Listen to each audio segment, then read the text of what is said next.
Hi there. Welcome on the journey to transform culture. I'm Steve, and I'll be your guide. Well, folks, today let's talk and let's jump right into the depths of jealousy. Yes, jealousy. Ooh, that's a sticky one, isn't it? Whether we're talking about organizations or the culture at large, jealousy is wow, that's a monster with a lot of tails right there. So let's just start stripping into jealousy a little bit here. We're growing up, think of it this way. Start out growing up. I don't personally have brothers and sisters, but I have plenty of friends and family surrounding and so forth. When we're young, we see this in children, right? We see where one child gets a particular toy or a thing or something, and another child becomes jealous.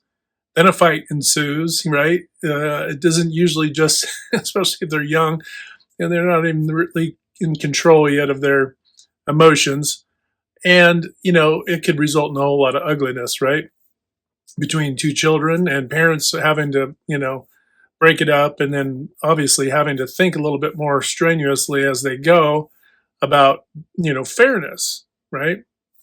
So we can say that a trigger to jealousy is fairness, but really jealousy is a choice. I mean, obviously as children we're kind of reacting in the moment, but it does kind of follow life that typically jealousy follows where somebody has something, right, or a situation or whatever it might be, noun, person, place, or thing, right? Or it could be a concept. It could be freedom. Somebody has more freedom, more this, more that, whatever it might be. But typically, you can kind of wrangle it into the noun category. But somebody has something that you don't have. And I'm saying, I'm using this first person just to keep it simple. But if you're jealous, what are you jealous about? You have something somebody else has. And so then jealousy ensues. But then what happens, especially as we're adults, when that jealousy now, we're not children, and obviously crazy, wild things can happen, but typically we're not going to just lash out and be crazy, just be all nutty on somebody. What we're probably going to do, if you think about it, and if you look at, I guess you could say if you walk around group dynamics and so forth, what do you see? You see passive aggressiveness, right? You see narcissism and sociopathy and all these things kind of rear their head. It's almost like the childish behavior grows up into an adult formed, you know, situation. But I think jealousy doesn't have to be on such a scale that it's always about a narcissist, a sociopath, or somebody who's just, vindictive or vitriolic or passive aggressive. And passive aggressive can be real sneaky too, because if somebody's jealous about, it could be somebody got promoted and somebody's jealous about that because maybe they were competing, right? And competition also is another aspect of jealousy, but but they could be jealous about somebody who uh, got a promotion over themselves, and so therefore there's a certain jealousy. And how does that then manifest? Does a person acquiesce to a place of, well, I didn't get that job this time, and maybe it wasn't the job for me anyway, and they pursue and move on in other avenues? You would think that would be the healthy course, right? But is that what occurs?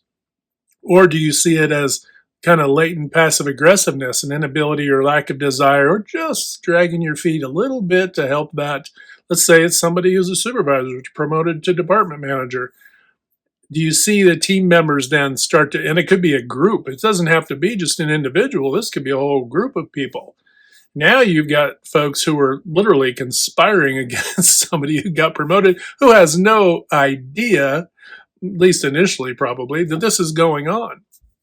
I think any crime show I've ever watched kind of had this as a motive, kind of somewhere in its theme or plot line, right? But even in the real day to day, it could be subtleties, right? It doesn't have to be as big as a promotion or as big as a simple advantage here or a simple advantage there, but it could be something that manifests over time, right? It could be something that starts out simple and then builds. And, sadly, it could build to where there's a anger or hate, and then it can go some really dark places, right? And then you see conflict in your organization. You see these toxic, dramatic things. And you might go, well, geez, this person's bringing drama. But we also have to peel the onion back and figure out, where did it start? Is the organization, is it handling its personnel and its team members across the board, no matter what place they're in, brand new employee up to CEO? Is there fairness involved in this organization? Because even the perception of a lack of fairness can elicit some kind of reaction, right? And it may not necessarily be jealousy, it may just be irritation and anger, right? But jealousy can be something that people are aiming toward other folks that you are completely unaware of as a leader and a team member. You may never know this is going on because this could be behind the eyes and in the heart of a person. So it's very difficult to get to the root of unless you start to see over time these, some of the symptoms kind of rearing their head, right? Some of this passive aggressiveness, some of this kind of random acts of disgust or ire or, frustration or anger where nothing is really going on to drive such things. So if you see kind of a reaction that is way more than than what's going on, it could be that there's something going on there. Not necessarily jealousy, but jealousy is definitely a factor involved. But also think now of your organization and then the culture at large. You can have two competing businesses that are jealous about one another. They may be jealous because their product, these people offer this product and these people do this differently and so forth, right? Focusing on their differences naturally, but also trying to compete for the same customers potentially. And what then ensues could be a jealousy, right? A jealousy that one has more market share than the other. There's these sorts of things that go on. But if it's driving then unhealthy competition, that could also be in your organization, as we were talking about as individual situations. But this could also be as groups, as businesses or organizations, unhealthy competition amongst these groups, and then the behavior that drives, and then you have people talking badly about others. You got all kinds of negative information out there. You got people kind of polluting the winds of marketing with, oh well, this. I remember when I was a recruiter way back in the day. The other service folks, there was a healthy competition, but what I found out was that the other service members kept a book of any of the most off the wall random thing that they could that would cast a dark light on the Air Force. And I had no idea. I was there for 4 years until I finally couldn't figure out why some people kind of look at me a little. And it wasn't about me per se, it was the Air Force, but they had all this just oddball weird stuff. I don't know where they got these strange things, and they were having people flip through this book, right? So that they could beat, and we didn't hire that many folks. The Air Force, I don't know, it was something like 20%. We had like the least amount of turnover of all the branches because of the nature of the job and so forth. So because of that, we didn't, have huge turnover. Recruiting wasn't as high. There was fewer of us and that sort of thing. It's just the way it worked. But just the same, there was a campaign and there was jealousy, not of me personally, but of the Air Force in this example. So jealousy can get people carried away, right? Carried away to do all kinds of bizarro things. Remember one time the Marine recruiter came out and all of his tires were flat. Nobody had punctured the tires. Somebody had just let all the tires out of his air out of his tires. But they did that probably thinking, haha, funny. Well, he was in his dress blues going to an event and he needed to get going. And he was very frustrated. And that was, it was obviously very rude and not a good thing. But this is the kind of, subtle little things that might even be competitively, that can be fun and funny, can turn into not so fun, not so funny, into worse, right? And now you think about that within your organization, people and how they treat each other. Okay. And then your organization as a whole and how it responds and communicates about other business owners in the community. If you're speaking poorly about other businesses and other business owners, you're losing. You're losing. You're not winning. If you have to resort to jealous things that are driven from a jealous place. And you might think, well, that's not jealousy. That's somebody just sabotaging somebody else's business or their character and that sort of thing. Well, it's true. But if we're looking at it in the zeroing in on the individual, I could say the motive here, there's something about uh, there's a jealous element here.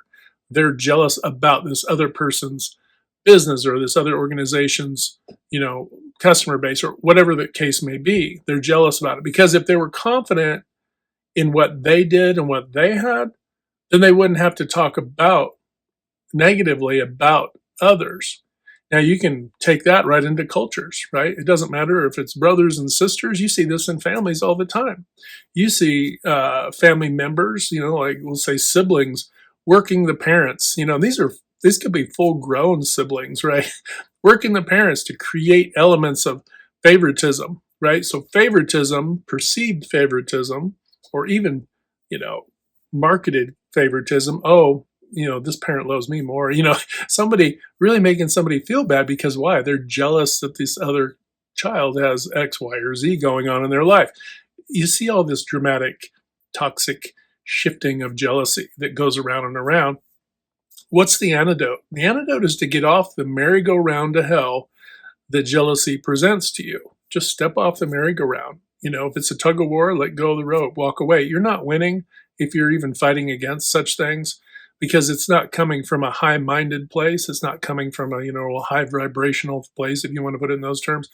It's not coming from a loving place, and it's not protecting love. It's not hitting the dominoes 3 to 5 times a day to uplift, motivate, inspire, and encourage other people. It's definitely not doing that. And we should be leaning more toward that and making sure that we stay away from the idea of jealousy. We should be guarding ourselves against it. You might have a frustrated moment, but you shouldn't carry that forward because it just creates division. And anywhere where we can't create a unification, right? So two businesses competing for a similar customer base, they might actually find that they can both help the same customers, right? They can actually maybe pool and start to go, hey, well, we can go off in this direction and provide this service and support, and you can do this and whatever. You know, it would take a while to get there, but there is opportunity for cooperation if you remove the jealousy out of the equation. But there's no opportunity for cooperation and uniting some of our cooperation, not only in culture, but in organizations, within the organizations themselves. So step back, step aside, get off the merry-go-round of jealousy, focus on protecting love, taking care of, inspiring, uplifting, motivating others. And in doing so, not only are we transforming our own organizations, but we are impacting culture in a positive way. And that's super important. And then we're transforming ourselves because we're starting to see ourselves and ask the question, am I being jealous right now? Or is what I'm saying, does that, check yourself, right? It's okay to do that. We're human beings. We're going to make mistakes, but, think a little bit and then kick it out there, right? Because we don't want to have that, even the perception of unfairness or the perception of jealousy or what's your motivation, because you could probably catch yourself right there. I'm feeling this way. I want to say this, but what's driving that? Oh, I guess I am a little jealous. And it's okay to own it. Say, yeah, I guess I'm a little jealous, but I'll get over it. Whatever, just own it and move on and grow from it. There's no harm, no foul if you can own it. All right, folks, just wanted to talk a little bit today about jealousy. Remember, hit like, share, and subscribe. And until next time, we'll talk to you later.